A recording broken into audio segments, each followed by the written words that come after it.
begun, as they say in Mortal Kombat. All right. All right. Welcome, everyone, to a new episode of the Haptics Club podcast. I am Ashley from Titan Haptics. I'm joined by my Haptics crew, Manu from Unity, Eric and Sarah from Haptics, and Gus and Irina from Sense Glove. The Haptics Club is a team of people that have a passion for haptics. Our goal is to raise awareness of the amazing tech and people in the haptic space and foster some interesting discussions on the subject. We are so happy to be here for yet another season of Haptics Club. Amazing. And of course, we have even more surprises and exciting guests. And speaking of that, right now, we are joined by Matt Tullis, the VP of XR at Ultraleap, a company that's all about digital worlds that feel human. Oh, I love that so much. There's so much to learn and talk about. So, of course, we'll divide the hour, as you know, into a 5-minute intro, 15 minutes on area expertise, 10 minutes on the future, and of course, we'll cover things like challenges and opportunities of XR and haptics in the industry. At the 30-minute mark or around there, we'll stop the recording and open up the floor to the audience and ask questions. And of course, be ready. Anyone listening, you're missing out. The question and answer is where a lot of juicy questions happen, not to scare Matt. But it's not recorded, so you won't hear it. So you have to join in. So be sure to check out the hapticsclub.com. That's our website. We have an amazing newsletter where you get to know first who's talking next and when our podcasts drop. So let's get cracking. Let's get started right away. I think, Matt, thanks so much for joining us. So excited to have you here. I would love to get a brief intro on your background and just a little bit about your role at Ultraleap. Awesome. Thanks, Ashley. It's great to be here. Yeah, my background, I've been in the consumer electronics space for 20 years now. Actually, it's hard to believe. I started at Dolby Laboratories, where I joined a team that was bringing, Dolby, the audio company. Sometimes people hear Dolby and they think Adobe because they sound close, but Dolby Laboratories is the audio company.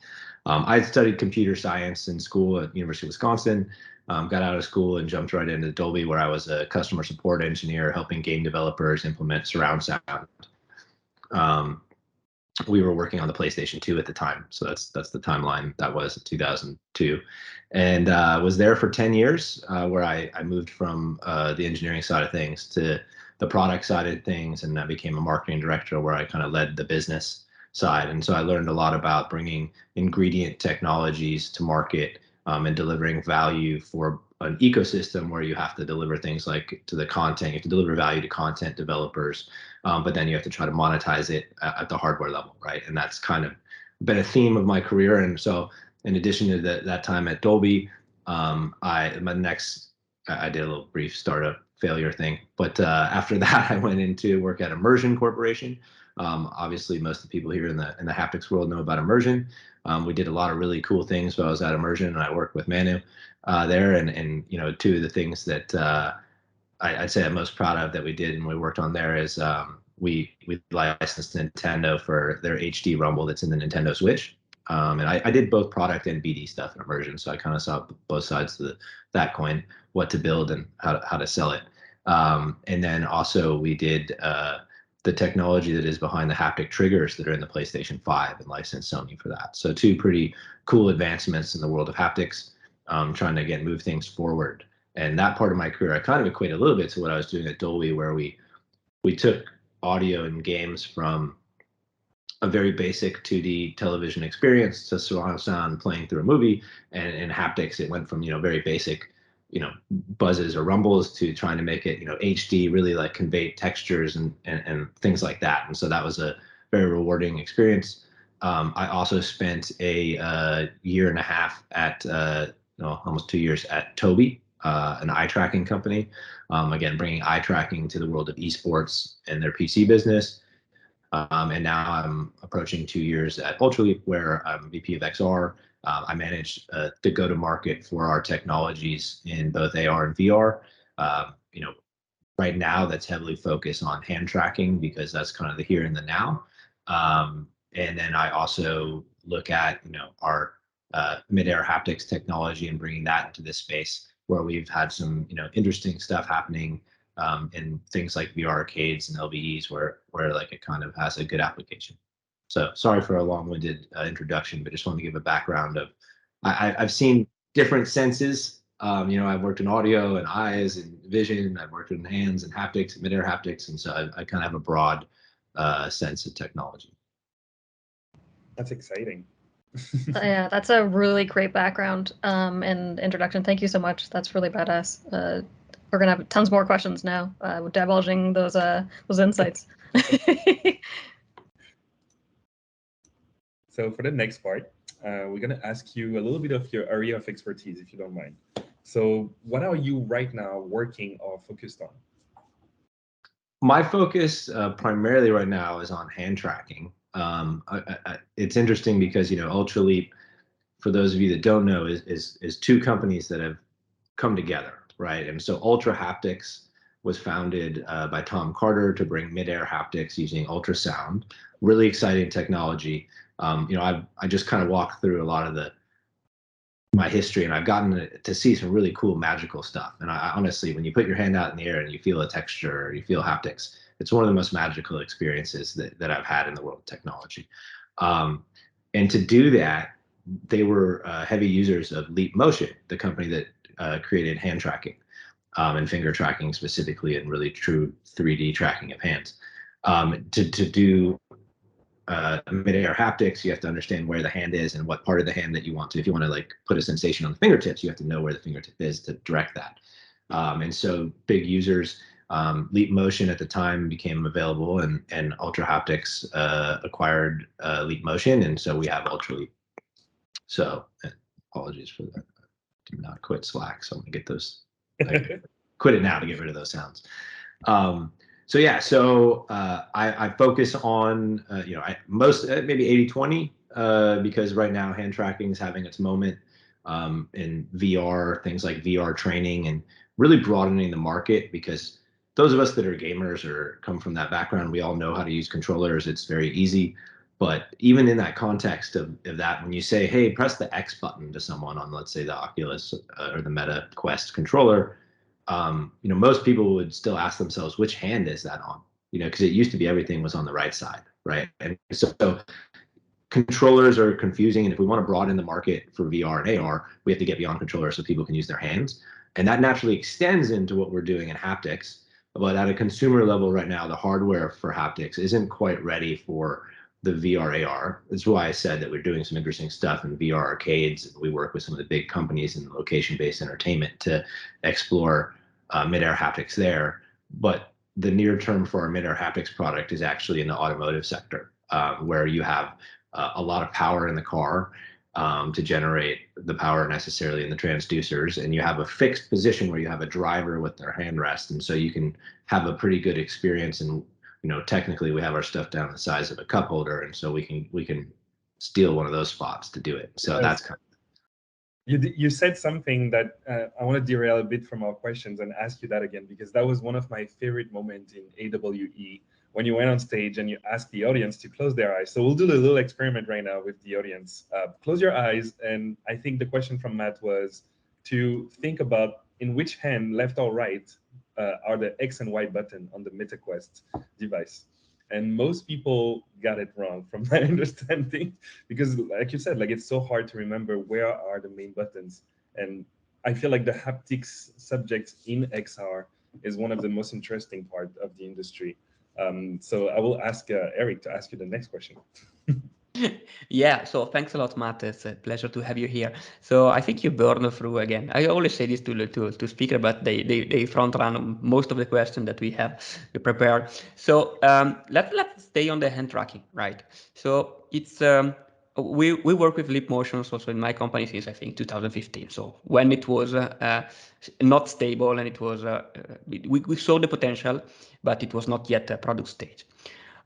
So we had a lot of experience, a lot of feedback from the market. That is it's clear from our perspective that has a huge opportunity to be the user interface of the future of XR, because it's simple, because it's natural, and the interaction are easy, and you can apply interaction design to hands. That's fantastic, actually.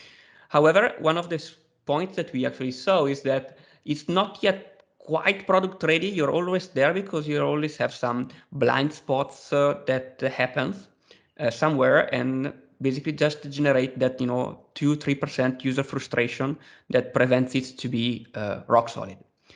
And Meta is investing on EMG technologies to solve that problem, right? They are investing in that, in their bracelet and ability to track the hand through data fusion.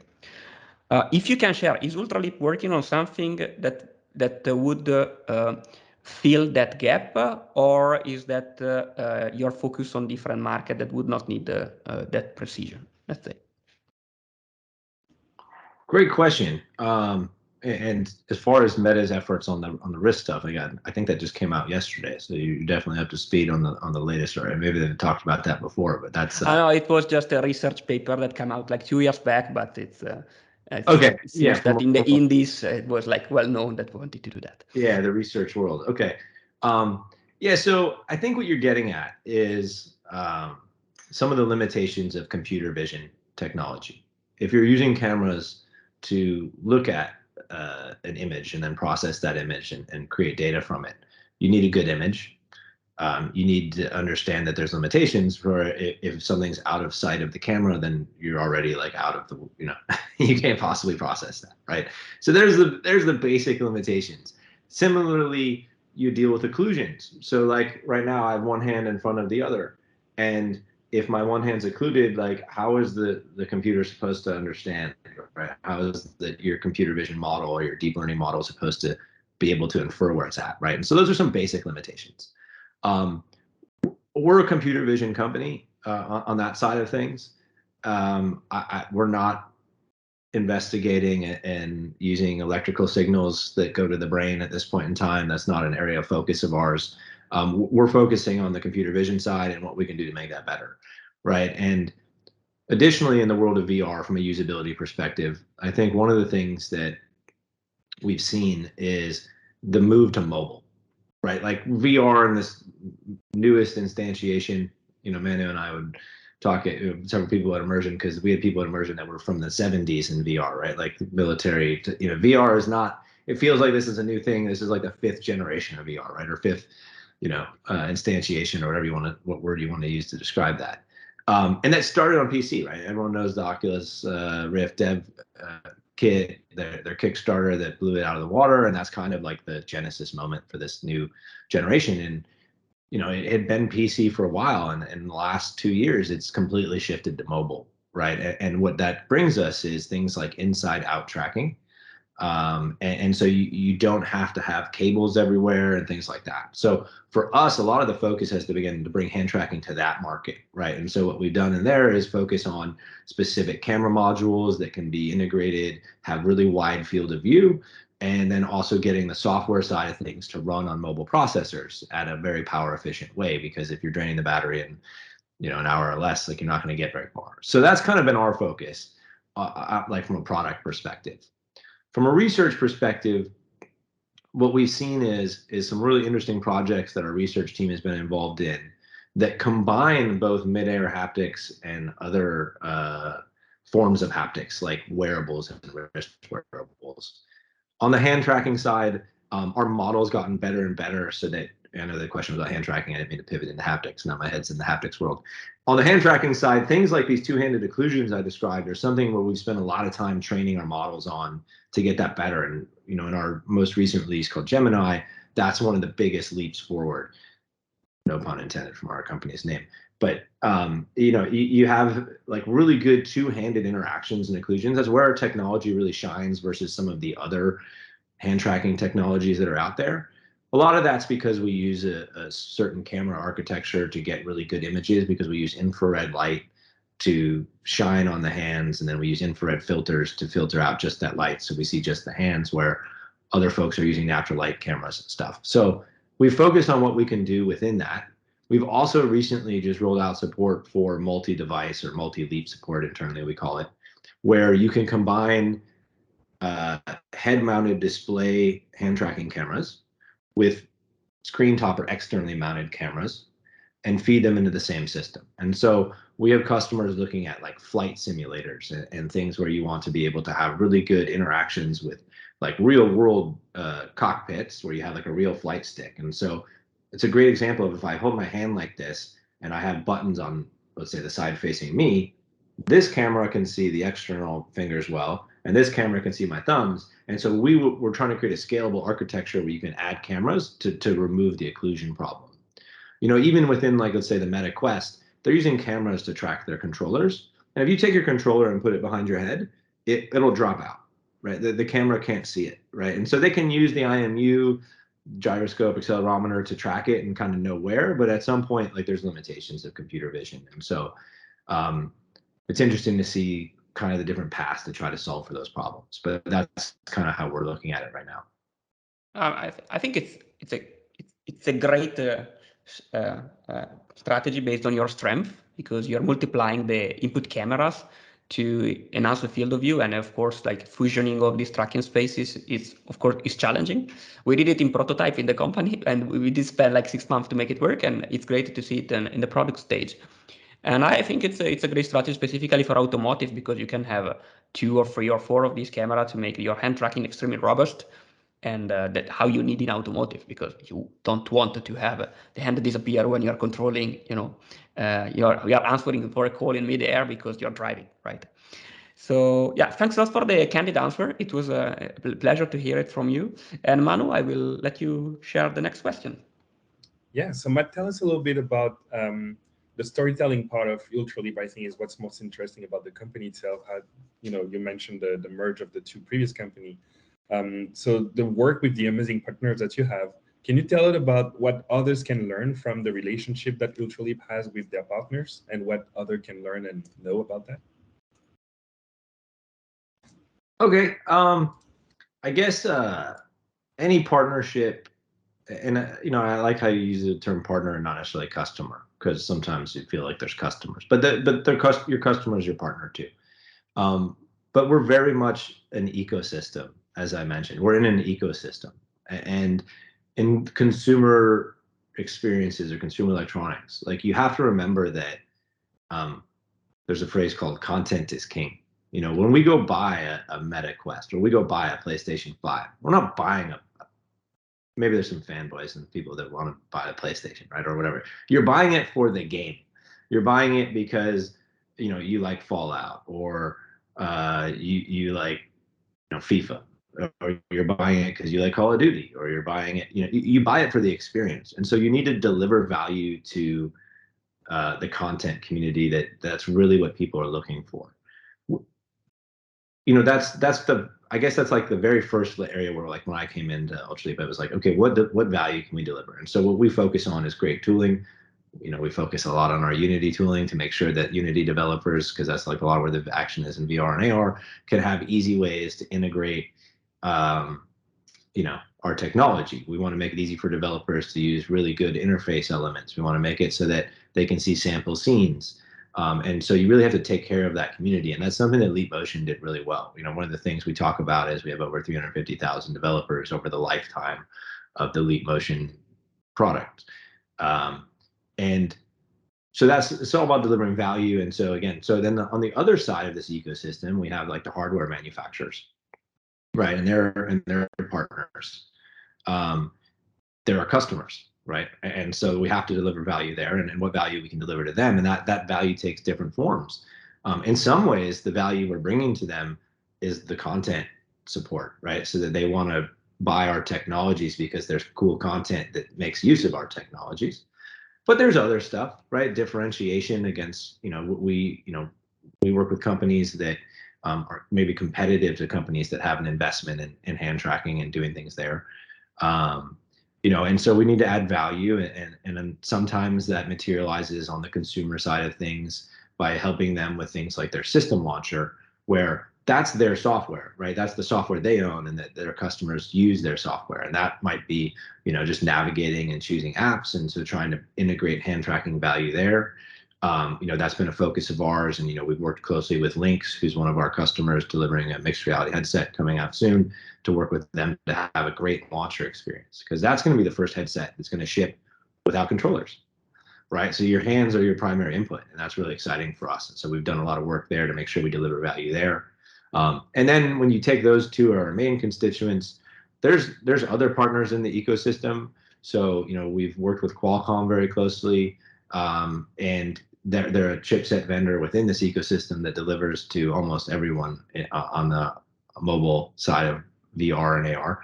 And so what we've done there is, really optimize our technology so it runs in a very power efficient way. So that gives them something to go out and be able to market as a differentiator.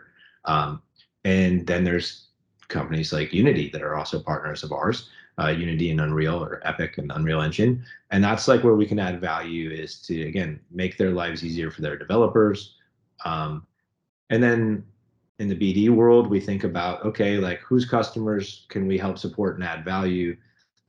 And in the enterprise, as I mentioned right now, there's a ton of interest in using VR, specifically VR in the context of training, to reduce costs and have better training.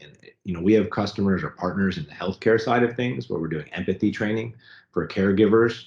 Companies like Embodied Labs is a customer partner of ours, where they're trying to let people understand what people with macular degeneration go through. And so you put on a headset and you can start to experience what that's like. And again, controllers don't work for them. So we focus and dive deep into those areas where we think that we can make an impact. And that's one of them. Additionally, Lufthansa wanted to train a bunch of flight attendants without having to fly everyone in to get onto a dummy aircraft to do pre and post flight safety checks. You can do this in VR. They submitted to the German Aviation Authority how to, they wanted to do VR training, and that they were told, no, these controllers aren't real. They're not going to build muscle memory or the right memory that you want to have for the training. Then they worked with us using our technology, resubmitted, got approved, and now they've trained over 20,000 flight attendants. So again, it's an ecosystem, and it's really all about finding where you can deliver value, because again, in this world, if you deliver value, it'll come back to you, right? And so that's the focus, is with all your partners, is figuring out where you can deliver value.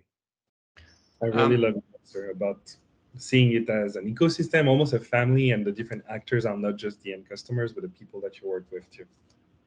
Eric, back to you. Yeah, thanks. I want to build on this because I love this ecosystem question. And let's make a move up, like upper level ecosystem. Let's talk about OpenXR here. So you mentioned that the content is king, right? And I completely agree with you. I mean, the peripherals is a tool to have an experience. The rest is, it's secondary because the user is central. So there is all this big push, specifically from Meta, to have this OpenXR standard up and running, so that the content can be cross-interoperable. So that there's not the content for Meta, and someone else can tap in this content and have access to all these potential market. So to stimulate cooperation or competition to make the market grow faster, because if it's segmented, it's bad for everyone because it's a smaller cake. What's the strategy of Ultraleap here? So what do you think about OpenXR? What's the challenges and the risks or the opportunities that exist in that area? We love OpenXR. We're a part of the Kronos group, and we contribute and participate to that standard, especially as it relates to hand tracking. So I'll just say that from the get-go. We believe that, open standards in this space are going to do great things for bringing VR to the masses. That's like our focus. So fully support it. Wish it could go faster, but when you bring a lot of big companies, I have a lot of experience on the standard side of things from my time at Dolby, because audio and video standards and things like that. Standards are tough. You have a lot of big players with a lot of responsibility to their investors to try to act on their behalf, and so then you have people pulling in different directions, and so there's it's challenging, but it's really exciting to see where OpenXR has gotten to today. It's really coming together to the point where moving forward, we're going to see OpenXR compatible runtimes from pretty much everyone in the space, and that hasn't been the case. So that it opens up a lot of possibilities for people, the application developers specifically, to move faster between these platforms, which I think is good for the industry overall. And again, rising tide floats all boats. Like, the VR industry is still maybe, again, I'll just say that it's measured in the millions or maybe tens of millions of units a year. Like, we want to see this thing go to the hundreds and the 200s. And, I talk a lot about our value prop in that is we want to become like the touchscreen was to mobile computing, right? And when you had to use buttons on a phone, smartphone market was limited to BlackBerry users and power users and technical people. And when we added in the touchscreen, my mom, who's almost 80, can take pictures and share them with the family on the group chat. My 2-year-old nephew can navigate to his favorite YouTube channel, and the market went to 1 billion plus, right? Number of devices shipped. And so that's, I think, overall where VR wants to get to is, or AR, VR, the combination. We want to get to that. So our view is we're going to open it up that way. OpenXR is going to help that because content will be portable. Companies like Unity have a tremendous value add there to make it easy to develop. But what we've seen in OpenXR on the challenge side of things is there was a talk at GDC, I guess a month ago, a couple weeks back, the Zombieland talk, and they talked about how they have to QA for like 38 different headsets now. So even if OpenXR gets you to makes it slightly easier to get to these different platforms, you still need to deliver a quality product, and this is an early stage system, and so you still have to follow through on the quality side. You have to do that work to make sure that you're delivering a great experience to your end user, and that's not free, right? And so there's opportunities for companies, and they talked about a company that's stepping up in the QA space to do the QA on all these that you can outsource that to. But those are some of the challenges, specifically as it relates to hand tracking and or haptics. Even you get into, okay, the controllers in these spaces all have different actuator types or locations for those actuators, and you have a different feel. And so when you're taking an artistic person that wants to deliver a certain experience, and you move from a Quest controller that has an LRA in it to a different controller that might not, that's going to have a different feel to it. That can be jarring or create cognitive dissonance to a user, right, if it's not what they expect.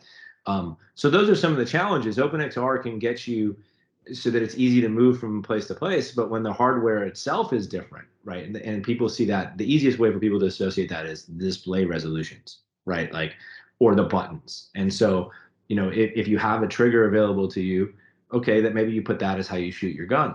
Well, not all of the VR controllers in the market, especially when you look at some of the ones that are more 3DOF, really have a functional trigger. And so now you have to map shooting to a different button. Anyways, there's lots of examples of OpenXR gets you part of the way there. Maybe even in the world, you can imagine it getting you 90% of the way there. But in engineering, often the last 10% is 90% of the work, right? And that's the challenge I see for OpenXR, is that I think it's going to be great. I think it's doing great stuff. I think that it's going to really open up this market in ways that we haven't seen, and we're just seeing the start of its positive effects on that. But it will still have challenges as it relates to that last mile, I guess, is how I'd look at it.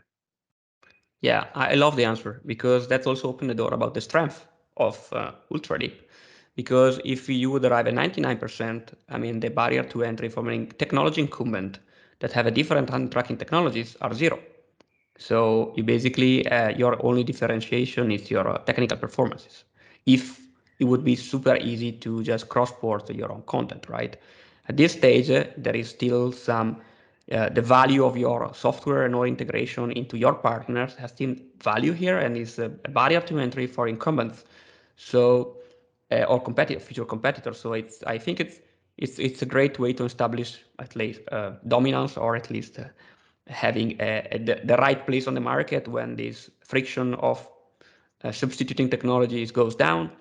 And but at that stage probably you have enough advance on the potential competitors that you can implement innovation, acquire them, do whatever you need to defend your position. So I love that. Thanks for the answer. Yeah. And Manu, to you.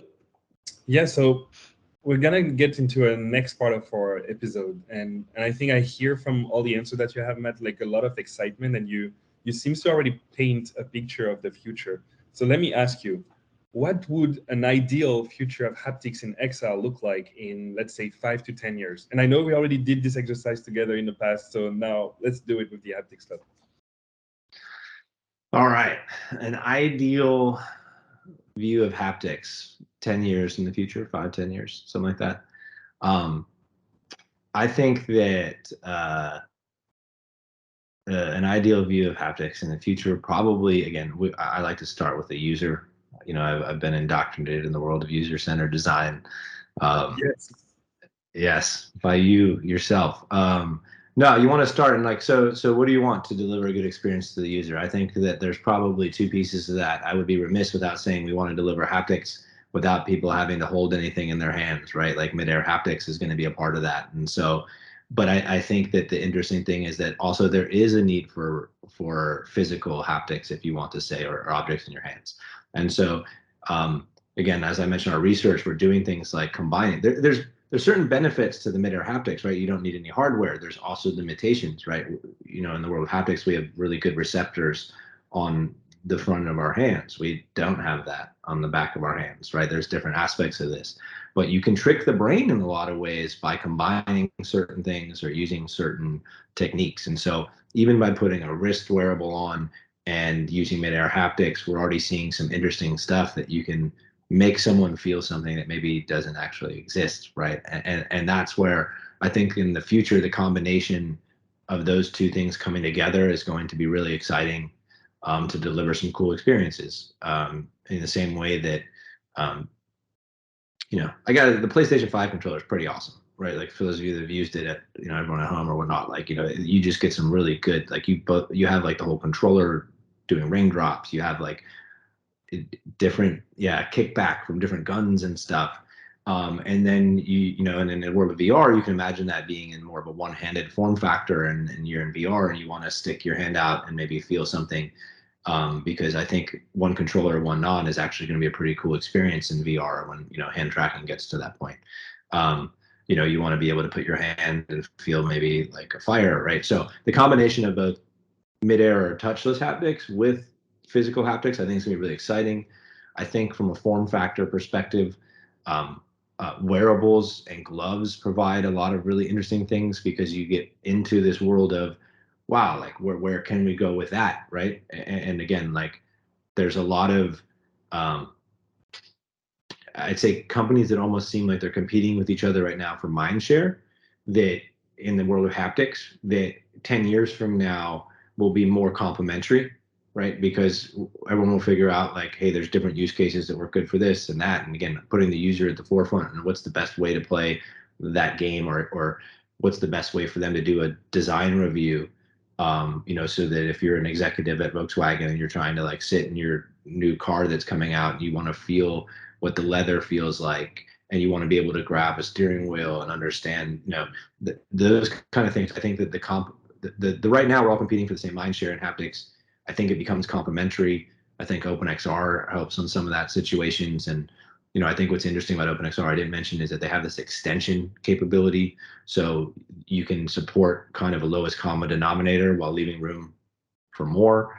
But yeah, I think that there's interesting stuff like on head haptics is something that hasn't really been explored much, right? Where you're the wearable now in a world where we get to more smaller glasses that are, you know, lightweight. I don't know what room there is for that, but yeah, I think PSVR 2 has a head haptics.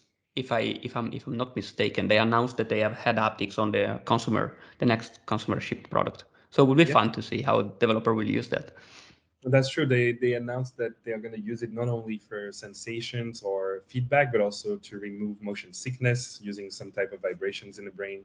But I think what I love from your answer, Matt, is that it's both the multisensory aspect, because there is so many combinations of different type of haptics that we have yet to explore, and on the long term, combine with the content to see what are the real tricks and illusions we can create.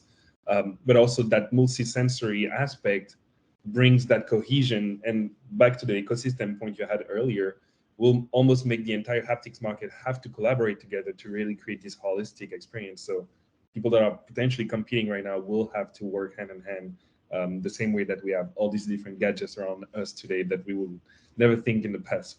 So thank you so much. I think that's a very interesting picture. And even when we think about multisensory, not just on traditional haptics and, you know, vibrotactile and so on, but things like temperature, pressure.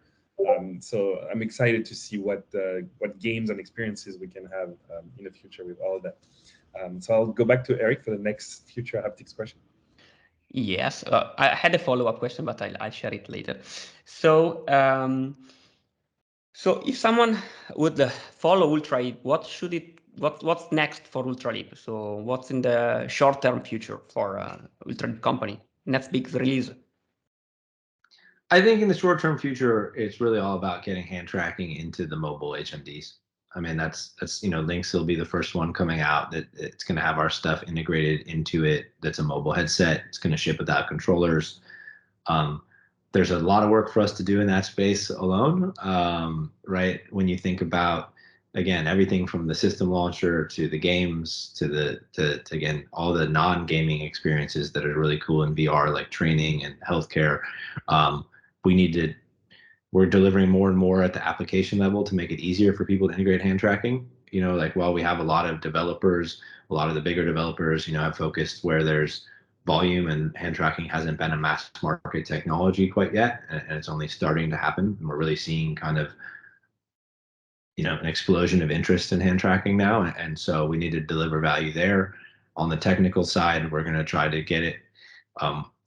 We got to get our stuff to be as lightweight as possible so that we're not eating battery life, because battery life or power budget in the world of VR and AR is kind of like what bandwidth was. No matter how much you throw at it, people will eat it up, right? And so the more power budget you have, the more people want to add eye tracking, they want to add hand tracking, they want to add better displays, brighter displays, right? So we have to keep focusing there to get our stuff optimized. And there's a lot of really interesting things happening in the world of, say, neural network processors and things like that.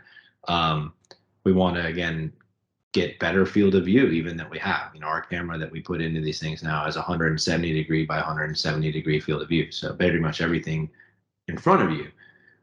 But if you want to do like good throwing gestures and stuff like that, like you got to start thinking about that. And so the next generation of headsets that's coming out, let's say, I think the rumor is that Meta is coming out in 2024. If you kind of think of 2023 will probably be this current generation of headsets, the next generation chipsets. They're going to have support for a lot more cameras. That opens up a lot different field of view things. And so, yeah, I think it's broadening the field of view by getting more cameras, whether it's the combination of outside in and inside out, delivering more value at the application level to make it as easy as possible, and really fine tuning certain interactions so that you can have like a good thing, like something like rotating, where like you can just see me rotating my hand, the occlusions that are created, where these fingers are visible and now they're totally not, like that's there's a lot we can do at the application layer and at the tools layer to make that better. And so that's kind of our focus, I would say. That's awesome. Thanks a lot for sharing this. It's wonderful. So Ashley, I leave to you for the closing remarks. Yeah, before I jump in, Matt, I was wondering if there's any kind of like last messages, some insight that you want to share with our audience. Could be anything. I guess I've talked a lot about hand tracking, and so at least on the midair haptics, I think, again, as I said, it's one of the coolest, most magical technologies. We use an array of transducers to fire ultrasonic waves that collide at a very, very precise point on your hand or palm, and we can do things like scans where it goes up. And in the automotive space, we're kind of combining what we can do technically with, again, thinking about the user and the use case. And so there's really exciting stuff that things like what we call hapticons, like haptic icons, kind of like hapticons. And so in the context of you in the automotive space, we showed some of this at CES this year, and some people were able to make it to CES, but again, Omicron kind of threw a wrench in the middle of it. Next year CES, or the next show we're at, come by and see it. But things like we kind of have the idea that, okay, if you wanted to control, let's say, the radio with your hands, we do a gesture that's like, this is kind of meant to be antennas, 2-finger gesture, right, or something like this. And what we can do there is then to give you the feedback, right? Like, we talk about touchscreens having feedback, right? So that that you did you clicked that button. We want to deliver a sensation. And so what we do is we actually send a haptic effect up the fingers and then back down the fingers, so you can feel that and you can understand, okay, nice, like I triggered the control over the radio, and now you can, like use a pinch gesture to go up and turn the volume up, or to use pinch gesture to go down, and so like the feedback there is really cool. If you do like, an open palm and it thinks you're doing like the fan, it'll create a spinning effect on the palm of your hand so that you can actually feel and understand, again, that you connected to the right, we're giving the right feedback to the user. And so that's some of the cooler stuff I think that's happening in the world of haptics, is specifically in the midair haptics. You know, it's a really cool technology and how we implement it. And what we're seeing now is taking that basic capability to deliver effects, and we're combining it now in a more like user-focused way that's really exciting.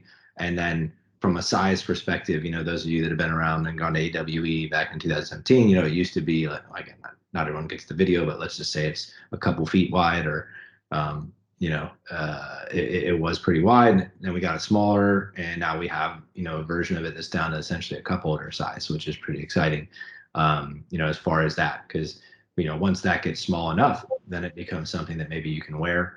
Maybe it's something that you can mount on a wearable device, and all of a sudden you have even more possibilities. So that would be the point. It's just on the haptic side, I think there's really cool advancements as well, as much as I've talked about hand tracking. And let's say, for those who think that Matt is biased because he works there, he was already passionate like this before immersion when we were playing with Meter haptics at the time. So this is not a biased answer. Mark, let me take your last feedbacks, and I would like to build on that because it's super interesting.